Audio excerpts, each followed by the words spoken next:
Well, good afternoon, ladies and gentlemen. I'm Dave Deptula, Dean of the Mitchell Institute, and welcome to today's Aerospace Nation.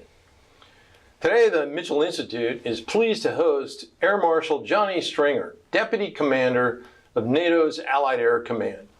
The Allied Air Command is a single service command that oversees all of NATO's air and space concerns. This team provides command and control of NATO's integrated air and missile defense mission. It's also responsible for NATO's air policing missions, ballistic missile defense, plus airborne early warning and alliance ground surveillance functions. Now, the timing of this conversation is really great since we're celebrating the 75th anniversary of NATO's establishment in 1949. So, Air Marshal Stringer, thanks so much for being with us today and taking the time to explain a bit about your command. So what I'd like to do to kick us off is to do just that, give you a couple minutes to describe your command and what are some of your top issues. Great. Well, Dave, thanks very much for your invite. As you said, highly topical with the 75th anniversary of the founding of NATO and indeed the Washington summit here in DC in 2 or 3 months' time.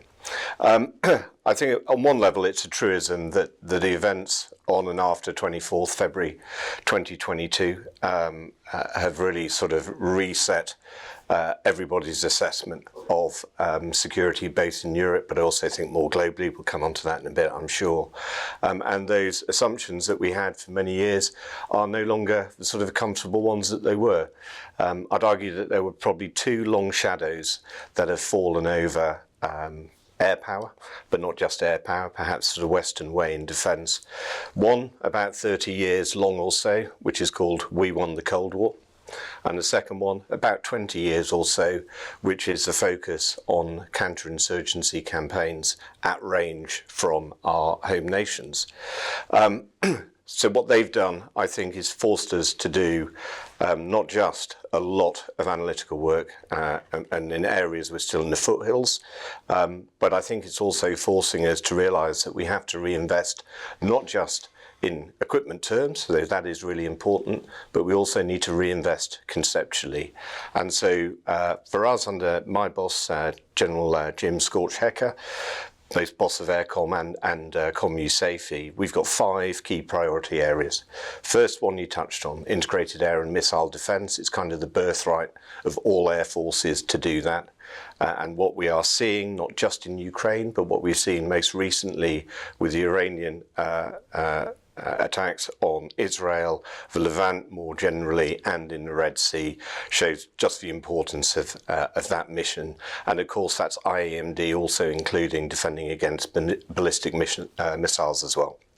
Second is how you defeat the threat posed by long-range surface-to-air missiles, by coastal defence cruise missiles, by other long-range systems, because it's likely to be air power that is the thing that is going to generate freedom of manoeuvre and freedom of access for joint forces. Third is being match fit on command and control. We now have to think about things in terms of survivability and resilience, not just the sexy end of technology in ways we've not had to think about for a long time. The fourth is the information sharing that allows us to ensure across the alliance of now 32 nations in NATO that we can share the information that we need to. Times past, we would probably find reasons for why some stuff was seen to be too sensitive. Well, we're in a different place now, so we have to find our way through that. And then the fifth, again, coming back to survivability and resilience, but now for our people and our platforms, is what Agile combat employment looks like viewed across 32 nations. So not a short list, but it's a fascinating one to be getting after. Well, that's a great rundown to kick off. Why don't we dig down into a couple more of the specifics that you alluded to, and one of which you mentioned right off the top, and that was dealing with the end of the Cold War. And I think you would agree that NATO took some risks in shrinking their air forces in the years after the Cold War. So we find ourselves today with air forces that aren't just smaller, but they're also populated with some really old aircraft. Meanwhile, the world's become a much more dangerous place. And we need more air power. The combatant commands out there are asking for more stuff. So could you walk us through how you see some of the individual nations of NATO working to address these challenges, and what does this mean, sort of, if you will, a strategy resource mismatch? What does that mean for NATO as a whole? No, great question. So I think, and I've got to be really careful here, because if you just chase equipment without addressing all the other lines of development, stand by to fail. But it is a metric, so let's use it. If you look at the number of nations who are operating or are buying F-35, that takes over 700 fifth-gen platforms in the European theatre in 10 years' time. Out of interest, only 50 or so of them will be US. Back to my point on information sharing, so we get the absolute most out of the aircraft that we've got. Equally, you've got a load of capable fourth-gen platforms out there as well. So the notion that you can just sort of bet the farm on fifth-gen is a, if it ever was a notion, is a bit of a fallacy. So integrating fifth and fourth gen, maximising what both bring to a fight, really, really important as well. You've also got to link it, of course, to munitions. So I think where you look at some of the programs that folk are buying into now, that is good in the sense of precise long-range strike. But you're absolutely right in terms of munitions and stockpiles. I mean, it's a matter of public record that many nations know that we need to be sorting out a defence industrial base that allowed to become quite small-sized and quite specific in some areas. Equally, I think it's been quite salutary that some folk who may have thought you can just throw a switch and get it back overnight, we're just not in that place. So we have to be consistent, we have to make long-term decisions here, and we have to give industry the assurance that we'll make it invest and make sure that we have the weapons and the numbers that we need.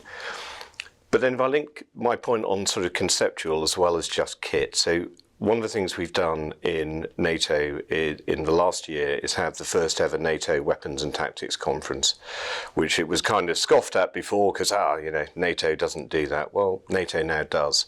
So we looked at two problem sets. I won't go into massive detail on them, but what was unique about week 2 was we were able to give a level of security clearance above NATO secret that allowed us to really get into to the problem in front of us. And we are continuing to harness the output from that WEPTAC plus a whole bunch of other lessons, etc., not just from Ukraine but elsewhere. Small things but really important things. Ramstein would not have been in the business, and I have to be careful using the phrase, so with a small c and a small d capability development, how do we use the convening power of an organisation that brings those 32 nations and 32 air forces or so together? And one of the things we've set up is an A3 weapons team. Small, but allows us to get after problems with folk who really have genuine experience in a bunch of those mission sets. And then it's good to actually go out and exercise this at a level of sophistication and challenge, which again, I don't think NATO's air forces, at least in Europe, really have had the chance to do, and certainly not under a NATO banner for over 3 decades. So in October this year, we'll be holding our first Ramstein flag exercise, hosted out of Greece, flying over the Mediterranean, with around 100 or so aircraft involved, and that promises to be a really important event for us. Finally, you can have lots of flashy initiatives, but you need to bring it together to a guiding purpose. So those priorities and those activities I've just set out there are all within an integrated by design plan. And we already, when you're looking at the sort of the markers, the how are we doing against desired progress, yes, there's a lot of red because we're not there yet. There's a bit of amber, but there's a satisfying amount of green as well. So we really are getting after this in a thoughtful and structured way. And our individual nations are key in that discussion, as well as it being a NATO Air Command thing to cohere. Well, that's great to hear. Now, one of the things that you and I were chatting about as we were walking in here is sort of Putin's strategic objectives of fracturing NATO backfiring on him. Specifically, Finland and Sweden have now joined NATO, and those are obvious milestones. What does their integration into NATO look like through an air power lens? Yeah, so you're absolutely right. NATO was at 30 nations when Putin brutally went into Ukraine, and he's now achieved the fact of generating 2 more. Finns and Swedes are massively capable air forces, by dint of geography and history and focus. They bring imagination in employment, in operations, as well as being operational, and obviously and that's everything from how they structure their forces on the ground to how they fly and fight. So that's almost like a sort of adrenaline shot of having 2 new nations come in and really bring their ideas and thinking in. Equally, NATO has had a discussion and engagement with both nations over a number of years, so integrating them to be effective tonight is a long way down the track. And we're putting a significant amount of effort into the accession and the integration of both of those nations' air forces into NATO, because we know how much they bring. Interesting to note as well, just look at the map now, what it looked like before February 22, and now what it looks like with the accession of Finland and Sweden, and Putin's brought himself a lot of geostrategic headaches. Well, it's to our advantage, and obviously a good thing. And it is important to think about some of these moves in the context of not just down at the tactical level, but strategically the difference they make. Now, the modern battle space is really defined about empowering kill chains. And in the United States nowadays, we generally talk about this in the context of combined joint all-domain command and control. How are you looking at this in NATO?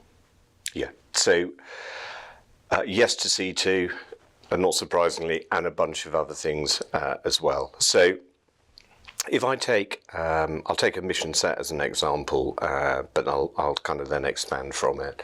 So if you look at integrated air and missile defense, if you break it down into kind of subsets and therefore areas where you would want to invest, increase capacity, first off, you'd probably be looking at sensors of all forms. Secondly, the C2, to your point, to make sure that you bring together what you're knowing so you can make the most timely and effective decisions. Then look at how you posture your forces, and then look at what those forces actually consist of so you're making the right intelligent targeted investment decisions as well. If I now broaden it out to the sort of a much greater array of missions, if I look through it through both the CT and a number of other lenses, what I would highlight and work which we are absolutely focused on against those 5 priorities. First off is how do you integrate fires and effects in the most intelligent way possible. And again, this is more than just sort of being joint, and I know many terms are available, but if I use the term multi-domain ops here, that's a very real focus for us, and it won't be lost on, I'm sure, anybody who's watching or listening, that air has always been at its best, and therefore defence has always generated optimum outcomes when we're integrating across domains, particularly what our time, speed, distance crunching attributes of air power give you. On the CT that nests that together, it's obviously therefore not just an air thing. So how do you make sure that we're putting the right people into joint formations? In NATO, that would be the joint force commands for 3 of them, but also ensuring that the support we're providing to Supreme Headquarters Allied Powers Europe, SHAPE, and the Supreme Allied Commander, General Cavoli, is right as well. Then how do you make sure you go and test it? And so one of the things we are really keen to do, and this is already underway, is don't just use your exercises as validating what you did yesterday. Use them as vehicles to experiment, see what you could do, see where things go wrong, and maybe most importantly, see where, if for a small investment, conceptually or in kit, you can now cross a divide and, back to kill chains, accelerate, do things differently, then that's just the sort of thing we should be getting out of stuff. That's what vibrant organizations do. Very good. Now, one of the things that we've seen in Ukraine, it's pretty obvious, is the failure of either Russia or Ukraine to achieve air superiority. I'd argue, and I think you'd agree with me, that NATO can never afford to let that happen, because we see the result, and that's a repeat of World War I attrition warfare. So what lessons are you and your command taking away from this experience, and how are you thinking about those in the context of future plans? Yeah. So again, I'd argue this is probably one of the things that we're focused on at the moment. Back to the birthrights of air forces, what Airpower does across the joint force. So what I've said, with the boss's direction is, let's take it back to first principles. There are things we do now that we've got very comfortable with doing. We rolled them out during Gulf War One. Many of them were the product of second offset strategy technologies. We've finessed them over 30 years or so. Meanwhile, the threat has evolved at a pace and a scale that I think even 5 years ago people would have struggled to really comprehend. Whether that is thousands of armoured FPV drones at the left-hand end of the spectrum, through to air-launched ballistic missiles and hypersonics at the far right, and a lot of the traditional stuff we were dealing with. So we really need to sort of look at that threat landscape, which we are doing, and going, right, how do you now posture yourselves, configure, what do you buy, the sort of the IMD, those four elements I spoke to a couple of minutes ago. How do we employ those? And to your fundamental question, yes, because if we're not providing air superiority for the joint force, you are seeing play out over the last 2 years what that means in Ukraine. I don't think anybody would wish that attritional artillery fest on their sons and daughters who might be called up to go and fight or are in the military at the moment. And this is what air and space power employed really effectively is going to do for the coalition. And I come back to, it's not just air doing this for air's sake. If you don't have this, you don't have access and freedom of manoeuvre across the joint force. But what I would add at the end of this, and you only need to look at the open source assessments of what the overall surface-to-air missile picture, I'll just use that phrase, in Ukraine looks like, to see just how dense it is. So our sense of going in and very quickly winning overwhelming air superiority in the matter of days, if not hours, I think we're going to see in peer-on-peer fight, God forbid we ever get there, the fact we're going to be eating away at this, and it's going to create pulses where we can go and do joint or multi-domain activity across the force. Over time, we will then get to the point with something we're probably more conceptually, intellectually familiar with now. But we're going to be eating away at it, I think, in ways that look a bit different. A little bit of a segue to a related topic. We're seeing adversaries challenge airspace norms in ways that we really haven't seen since the Cold War. Could you talk to us a bit about how this trend's evolving and what it means for the NATO air policing mission? Yeah. So effectively, air policing as a mission set has been done for decades. It is protecting NATO nations' airspaces across the entire European theatre, a system that comprises sensors, radars, etc., through command and control to fighters and surface-to-air missile systems or surface-based air and missile defence. What we're seeing in terms of numbers is an increase. What we're seeing in terms of behaviour tends to be still professional, but with some examples where it is not.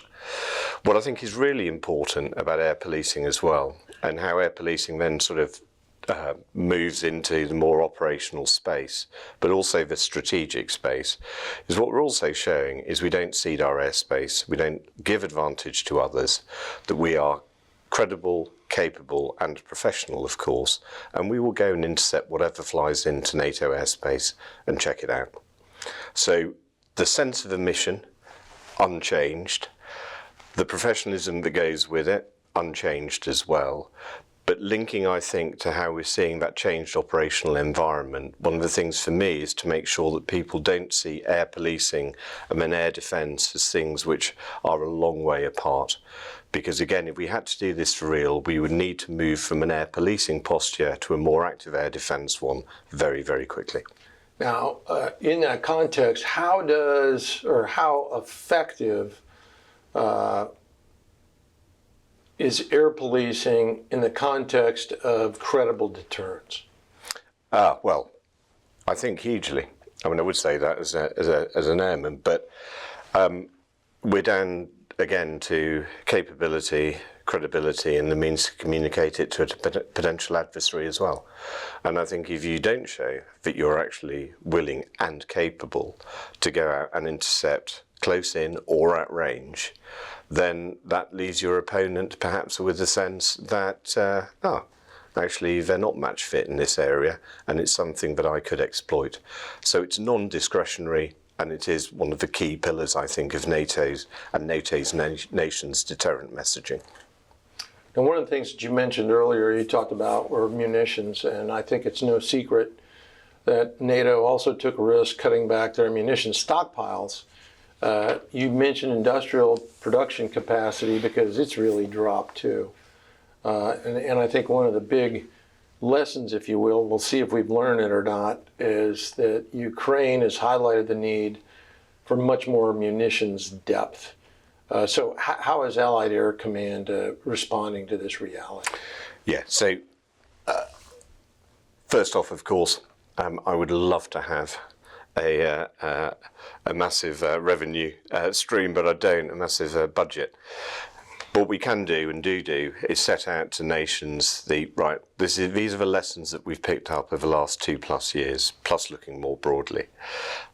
This is what we think we need in terms of actually going out and prosecuting a fight and prevailing. You can then, to your point, Dave, absolutely set it against an industrial base that we know we need in areas to reinvigorate. And back to what I said about giving now certainty to industry so it has the confidence to invest. I'll take a subtly different track on it as well, if I may, because, and it's back to sort of how we think about things. At some level, yes, you need mass. You absolutely do. But let's make sure we're using the mass we've got in the most effective way. So if there's something very clever I can do in mission planning that buys me effectively back 3 weapons that I no longer need to send because 2 versus 5 is likely to do it for me, I am de facto increasing the mass that I've got. So being imaginative right from the outset, not just hoping for more stuff to come in, it's kind of both lines that we need to be pushing for. And I come back to my capability development point. These are the sort of discussions and very active discussions that we're having with NATO's air forces at the moment. Yeah, I just applaud you for that answer because I think that's exactly spot on. You got to balance capability with capacity. At the same time, you can't use capability as an excuse for not buying enough capacity because at some point numbers matter. Yeah. 5th Gen, you talked about that a little bit already. I'm going to give you another opportunity, particularly with respect to the F-35 and just what the impact of NATO or on NATO is of the growing number of nations that are getting F-35s. Yeah. So I think for me, beyond just the obvious bit of the technology, it's what does 5th Gen, in this case the F-35, give you? Well, it's not just enhanced capability, really, really important, but it's that capability gives you more choice and it gives you more options. So we don't have to look at a problem in a way we've always looked at it. There's almost a mass element here as well, isn't there? How can we actually package the forces we've got to absolutely exploit the advantages of 5th and particularly what it does to leverage what we've got in previous generation of aircraft and indeed, of course, the weapons that other domains are bringing into a fight, because this is not just an air discussion. The sheer number of F-35 nations in NATO, I think we're at now 12, custom 13, and even that may have been overtaken by events and signatures, puts us in a fundamentally different place. I'm not sure, probably since the days of the F-4, we have had so many nations operating a single basic type of aircraft. That gives us a ton of opportunity in terms of integration and interoperability. Just look at what it means of developing our tactics, techniques and procedures, our TTPs. And also the headache that you pose your opponent or adversary, who now has to kind of spread bet, not just his thinking, but his or her forces as well, to kind of match what it is potentially that you can bring into any fight. So really important to us, getting the most out of it, really important. The F-35 user group is a remarkably vibrant group within Europe. And as I said, week 2 of our WEPTAC was fundamentally about understanding 5th gen options against one of our most challenging mission sets. And what we'll get to do, I mentioned Ramstein flag in 24, there'll be a follow-on Ramstein flag in 25, where again we will be bringing in this 5th and 4th gen integration. Again, if I'm being blunt, I worry a little bit at times that it's one of those lazy shorthands that you think if you just say it, it will magically happen. I think anybody's been around the blocks a bit on this knows that actually to really exploit both, you've got to go out and test, experiment and prove that your TTPs are valid, and then don't sit back on your hands, because the threat will continue to evolve against you. So I think it brings us a huge amount, but don't forget that actually what it does is not just give you those choices, it harnesses a lot of the forces we've also got. So the synergies are profound.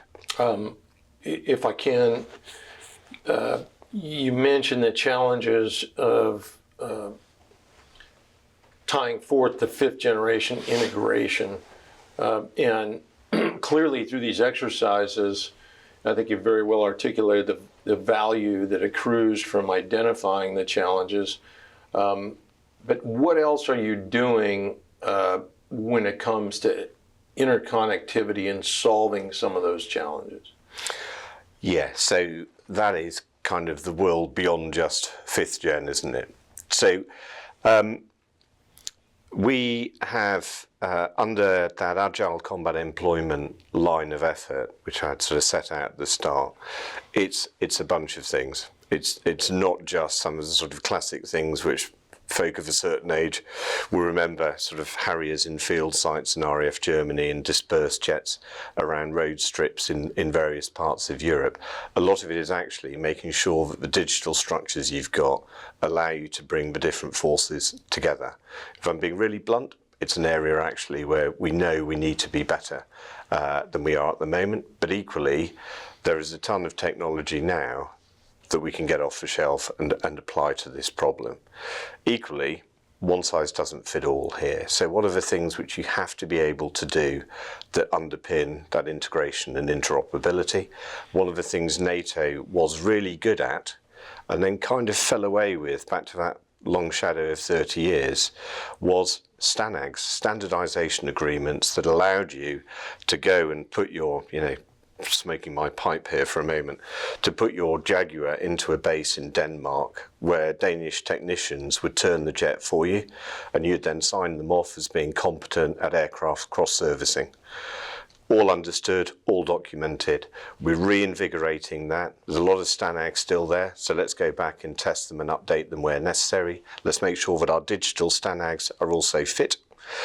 And equally, let's get back into aircraft cross-servicing. So we have just about every NATO Air Force signed up for this now, and we're actually going, I think, quite nicely through the gears of getting nations signed off to go and service other people's jets, as we did before. So there's a little bit of back to the future here. Very good. Let's switch gears for a second and talk about the MQ-9 and other remotely piloted aircraft that are providing highly valued sensor effector capabilities. Could you talk to us a bit about how you view the value of remotely piloted aircraft and what they're delivering for NATO today? Yeah, so it's a really good question, because this is one of the areas where NATO has some of its own assets. Unusual, because nearly all of the NATO components are relying on what nations bring in. It's a sort of fundamental to how the alliance works. But actually in this area, NATO does have a fleet of 5 RQ-4s that it flies out of Sigonella. And we also draw, of course, on a lot of what nations can offer in, whether that is most obviously MQ-9, as you mentioned, but again, there's a host of other drones and RPAs that are out there that we can use. The great thing, of course, is what it gives you against a spectrum of collect, from sort of classic EO-IR, became very de rigueur in the counterinsurgency years, through to really importantly synthetic aperture radar and GMTI that again can see through the weather for us, can tell us a bunch of things that sort of classic imagery perhaps cannot, and all points pretty much in between. So in terms of the contribution that those platforms make to our 24/7 intel collection and analysis, that they're one of the fundamental pillars. Coning in on the NATO RQ4s, one of the things I would highlight recently is missions that we're now flying up to the high north with the RQ4s, so well up into northern Finland and back again. And of course, that's giving us great reach and some great insights into the battle space. If I had one area where NATO, the non-US part of NATO, I think if we did targeted investment, that would be great, is in offering us penetrating ISR. So one of the things, of course, about a number of drones is they're survivable if the ground stroke air threat allows them to operate. And in a contested environment, that perhaps, of course, is not the given that it has been. So the ability to get platforms that can go in at range and survive is going to be important to us. Those are obviously going to be larger platforms, small UAVs, not necessarily remotely piloted. We're getting more and more closer to autonomous operations. I've gathered a lot of headlines in Ukraine, and they're having a big impact. On the other hand, they lack the range, the payload, and other attributes required of campaigns in a different theater, perhaps. China fight's going to pose some very different conditions. Are you looking at these different challenges, and how so? Yeah. So again, I mean, it's probably one of the top three questions I would have thought was, as we look at Ukraine, and a number of commentators, not unreasonably, have kind of gone, this is drone warfare at scale. It's a knee in the curve. It's a bunch of other things. It is a little bit tempting to see that the future is only drones, and you highlighted rightly the fact that, hey, yeah, they can be great, but at one end of the scale, an FPV that costs a few $100s that you can put a weapon on, and you can buy lots of them, and you can afford to lose lots of them, and they still get to the target, you're on the right part of the cost curve if you're doing this, and it gives freedom and choices to other components to do. I think there's not a follow-on question, but there's something here, and I kind of touched on it earlier, that I think the nature of how air is integrated within the close battle, that is most definitely changing. And to be fair, Ukraine has only emphasized and perhaps accelerated some trend lines here that we could see already. But they're most definitely not the only show in town. You still need the platforms and the weapons that can reach out and touch at significant distances with the precision and the survivability that you need, and you're not going to do IAMD solely with drones.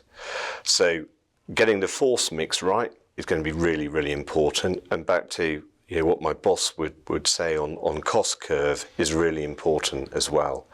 And so one of the things beyond just that sort of close fight is, how do you cleverly and intelligently use effectively what one could call the elements of a high-low mix to really buy yourself options, choice, affordability and scale that perhaps you wouldn't have done before.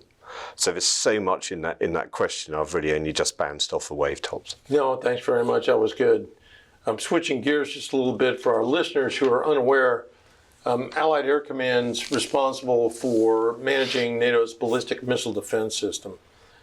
Could you explain a little bit in political terms just how this system works? Okay. Yes, but I'll probably stray a little away from the politics of things and maybe talk a little bit more about the nuts and bolts. So the long and short is, and back to my point on the synergies and really the continuum of IAMD and ballistic missile defense. what you clearly need is sensors that give you long-range warning. So that's one part of the system.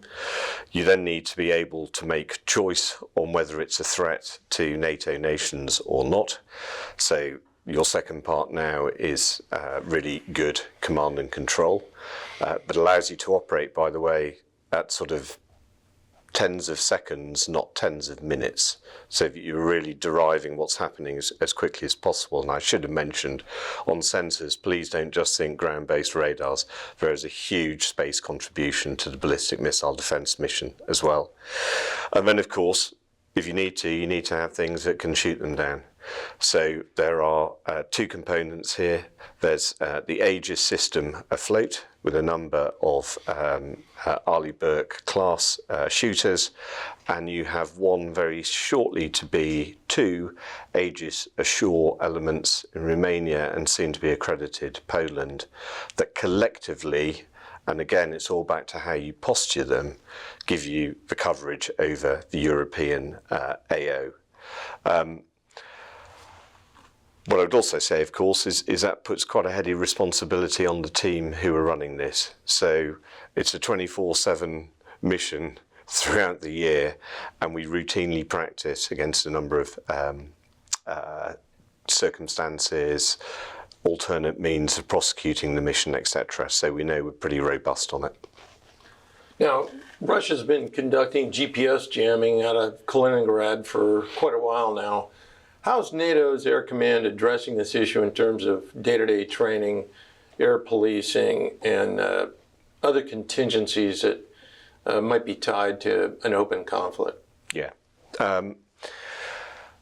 We were chatting earlier about how particularly 20 years of counterinsurgency kind of meant we didn't have to worry too much about the electromagnetic environment. So your question, Dave, shows how this never went away. It also highlights the fact, I think, that a bunch of space-based capabilities, you mentioned GPS, but clearly there are others, we've kind of assumed as a free good. Not really worried about it. It was always on tap. And so things that we're seeing, the example you highlighted, show that that is no longer the case. Of course, we've worried about how you operate in contested and in degraded environments for some time. So at one level, it's not new, but I think what we're very usefully having people's minds concentrated back on is the sheer scale of challenge and threat posed, and therefore it's not reduced to a sort of short limited tactical problem. Is far more fundamental in sort of operational, in an operational sense.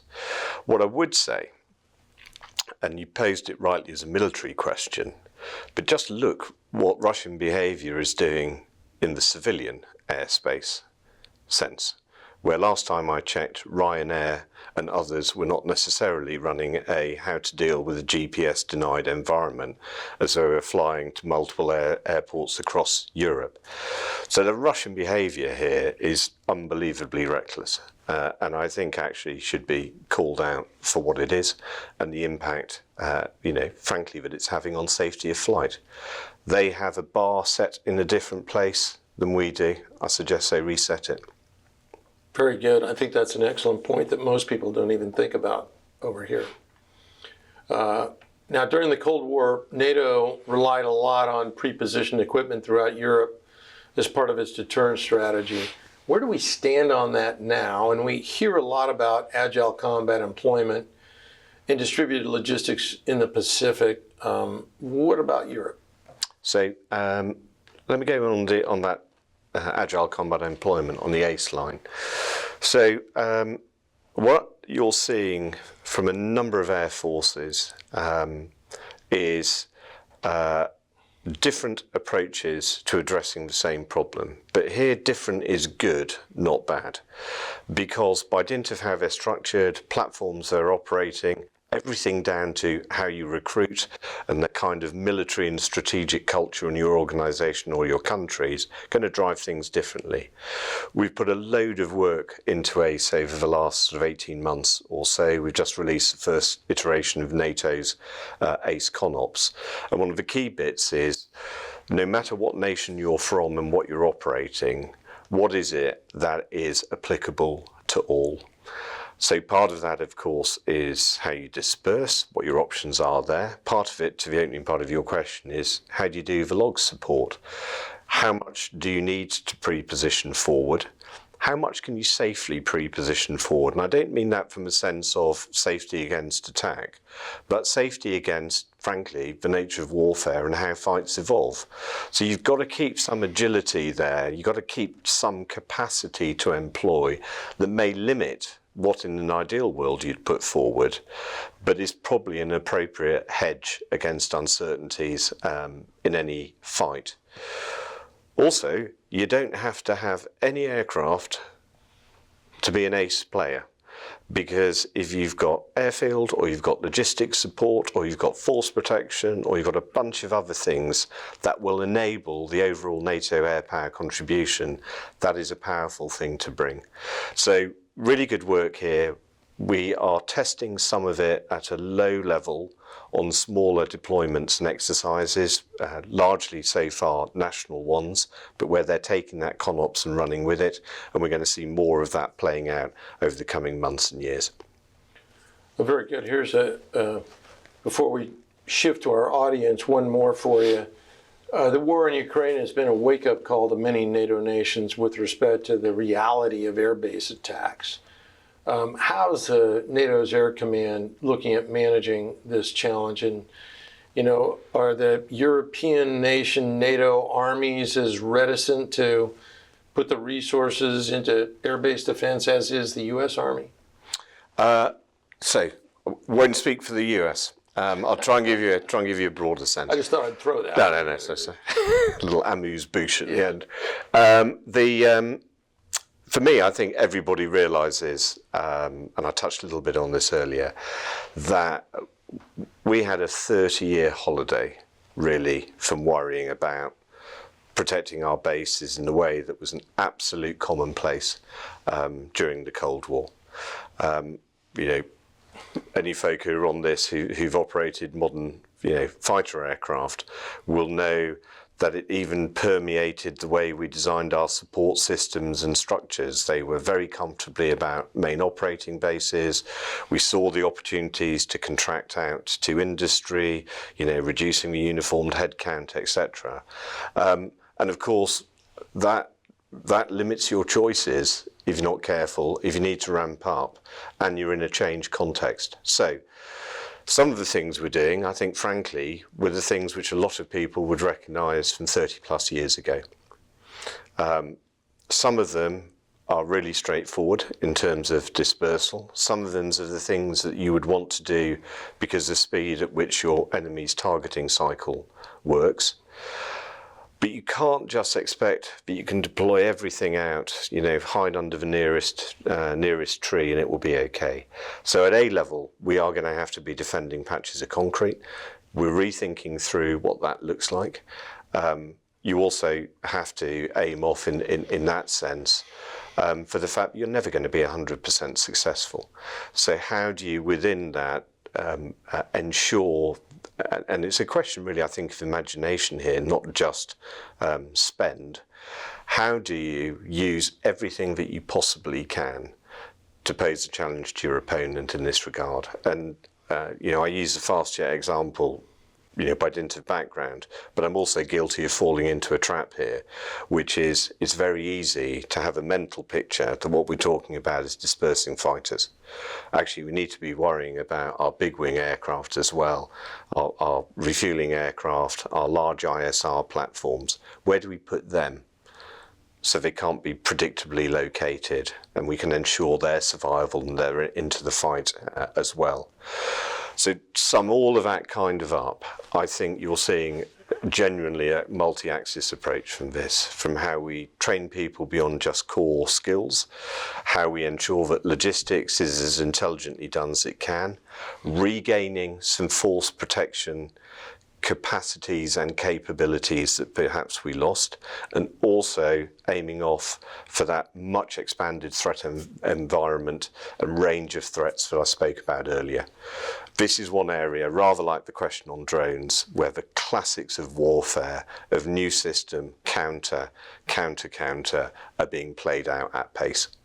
Well, very good. Well, thanks very much, Air Marshal, for those insights. Let's kind of open the session up to questions from the audience. And everyone out there, I think, knows the drill by now.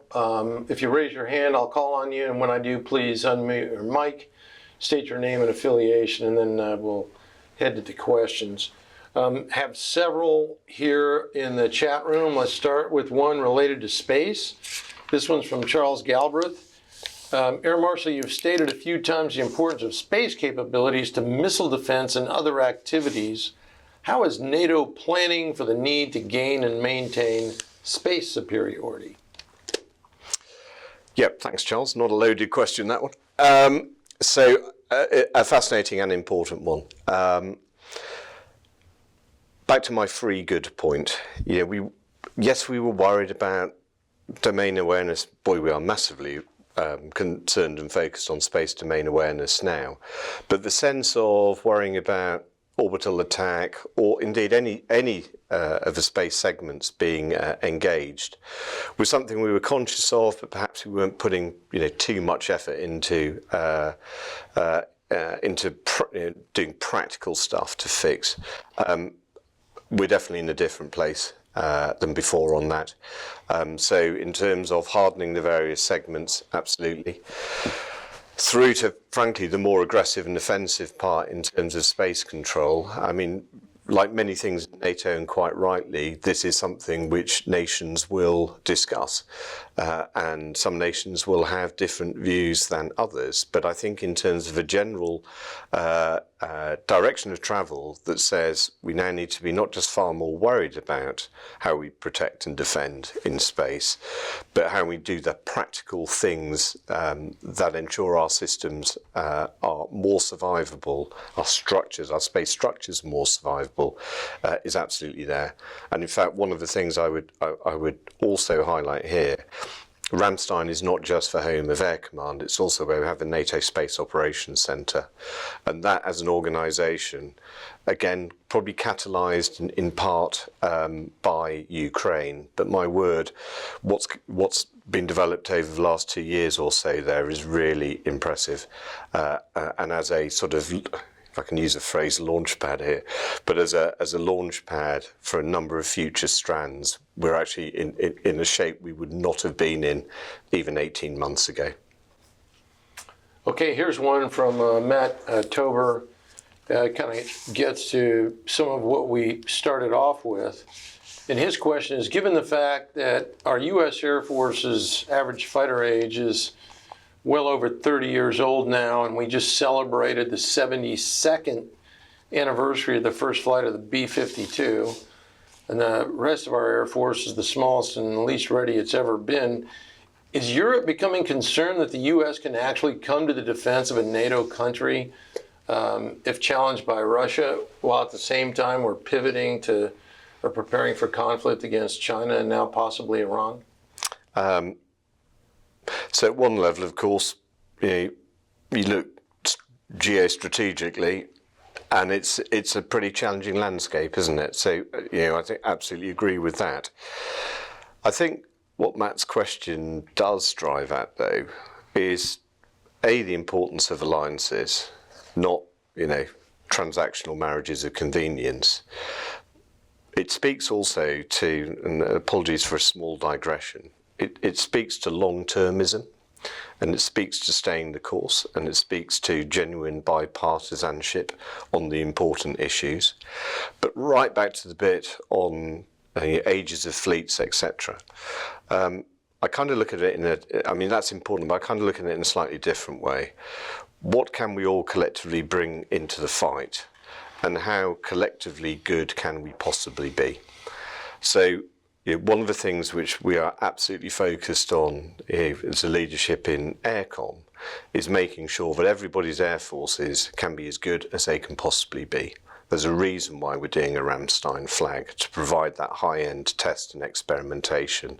But that sits within a much broader, evolving picture of what our training and exercises needs to look like, where actually we take some exercises out of the program because they're either no longer fit for the context we're looking at, or we're doing too many of them, or we're not actually taking the time to reflect on what we've learned through experimentation and then find the means to apply it.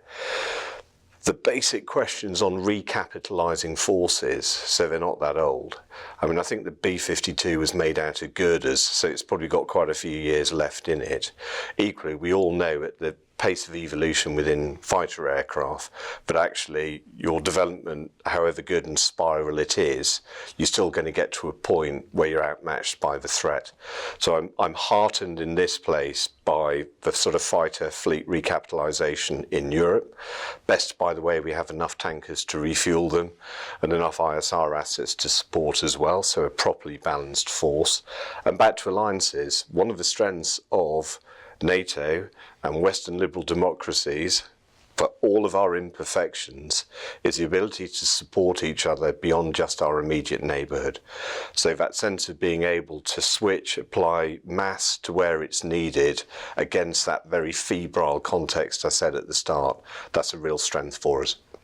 Yeah, I'll just amplify from a U.S. perspective that, I go back and think about Operation Desert Storm, Granby back in 1991, where the United States Air Force had such a panoply of air forces. It was great to have the partnerships, but we had a lot of stuff. Today, just to amplify on your points, partnerships and allies are absolutely required because we simply don't have the quantities of airplanes that we did back then. We're less than half the size that we were. So that just reiterates what you said about the importance of allies and partnerships, which, speaking of such, how is the addition, and we talked about this a little bit earlier, but how's the addition of Finland and Sweden changed the operational planning of NATO? Both are great additions, but they added the territory that NATO that needs to be defended, and they're high north, which is a pretty unique operating environment. This is from Chris Brown. Yeah. So, no, great question, Chris.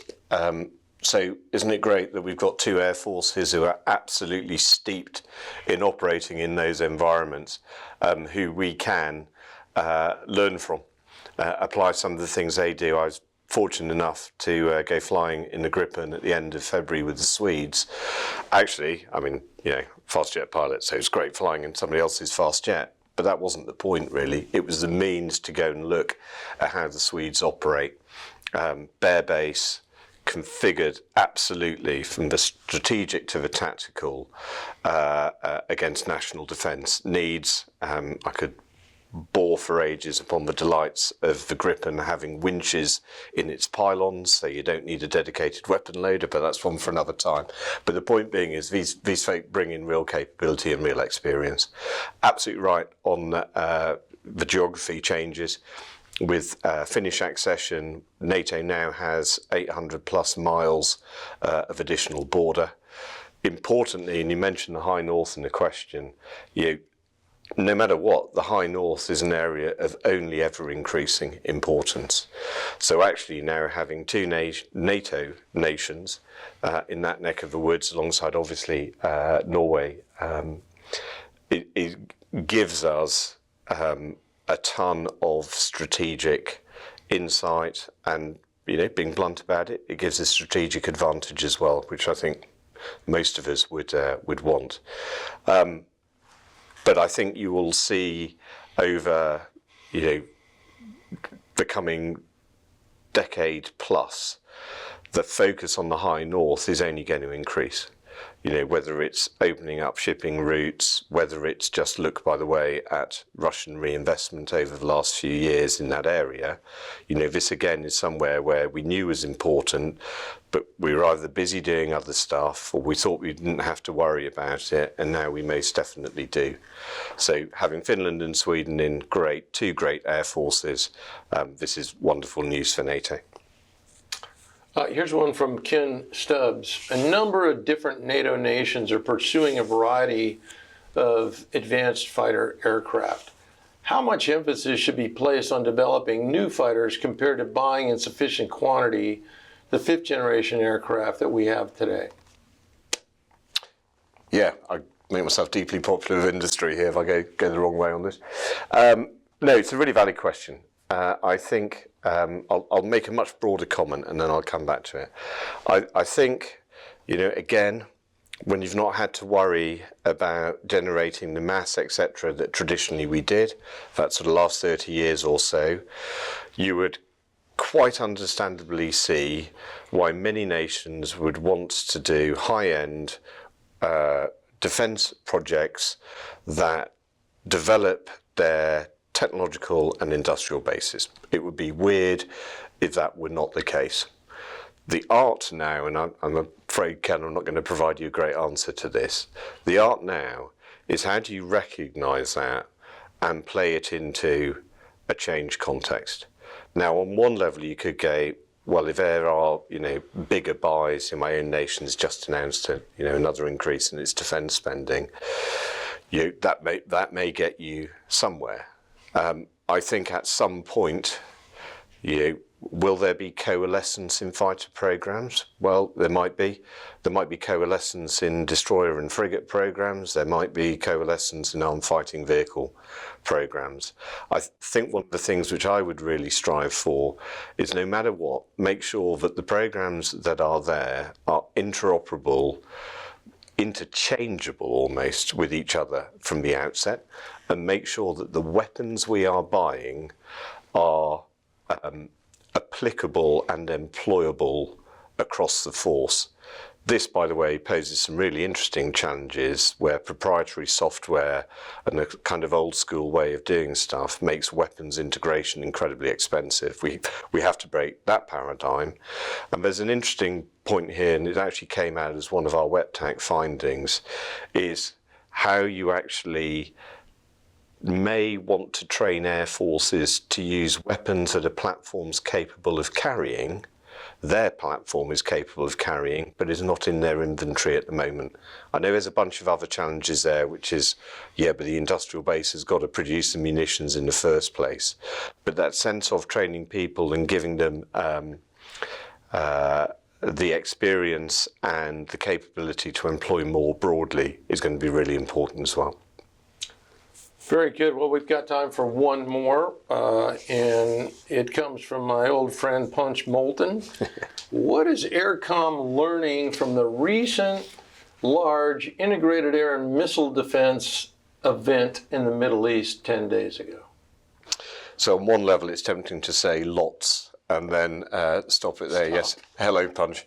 I think one of the things, I wouldn't actually say as NATO learning, because one of the things we've been pretty vocal at saying, certainly as AirCom, is recognising the reality of threat evolution. I sort of set bits of it out earlier.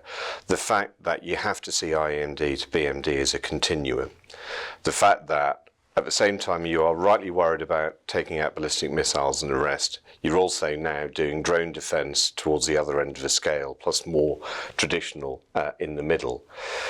I think, and I'm only quoting open source stuff here, I think the scale of the Iranian attack caught people out. Some of us were saying, no, that's entirely the sort of thing we could expect to see. So scale, the need to be able to do simultaneously defence at every point on that spectrum I spoke about, what that means for how you posture your forces, what that means for the challenges of C2 architectures. Because as I said earlier, You can set up a sort of BMD approach and you can set up an IAMD approach. You need to make sure you can merge the two of those. And then the last point I'd mention, which may sound a bit indirect, but sitting there, being reactive, waiting to be shot at, and then taking down the things that are coming at you is an approach, but I'd suggest ultimately not a very tenable one. So one of the things you need to do is make sure that your good defense has enough of a good offense in it as well, so that we're taking out systems left at launch, so that we're interdicting the supply routes that take stuff to the front, let alone the means by which such attacks are planned and executed. So it's an array of things. It's not just hoping you've got an invulnerable IAMD shield. And that's one of the things I think which, more broadly, but certainly, the events of the last couple of weeks have once again shown us. Well, if I may say so myself, I think that you concluded with perhaps one of the most important points of this whole discussion. And that is the most effective way to deal with defense is with a strong offense and taking out the threats before they even get airborne. So, unfortunately, ladies and gentlemen, we've come to the end of this Aerospace Nation. Air Marshal Stringer, thanks again for taking the time to be here. Thank you, David. And from everyone at the Mitchell Institute, we wish you have a great air and space power kind of day. Thanks so much. Thank you.